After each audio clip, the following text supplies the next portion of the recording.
Kaugnay sa issue ng West Philippine Sea, halos 200 Chinese vessels ang namataan doon ng Armed Forces of the Philippines hanggang nitong October 6. May namataan na ring research ship ng China malapit sa Palawan at Northern Luzon ayon sa isang security analyst.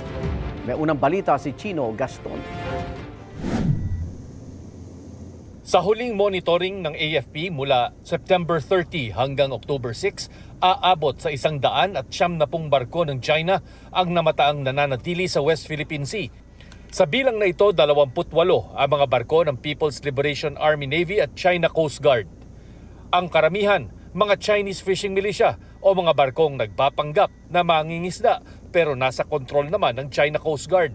Patuloy ang pagpatrol ng AFP gamit ang mga eroplano ng Philippine Air Force at barko ng Philippine Navy. Wala naman daw kakaibang napapansin ngayon ang AFP sa mga kilos ng China, bagamat illegal pa rin daw ang pananatili ng mga barko ng China sa loob ng exclusive economic zone ng Pilipinas. Wala naman report sa atin that there is something that we need to really immediately address in the area. As I said po, continuous po yung monitoring natin dito. Bukod sa mga barko ng China Coast Guard at Navy, isa raw sa dapat bantayan ang mga namataang research ship ng China malapit sa Palawan at North Luzon.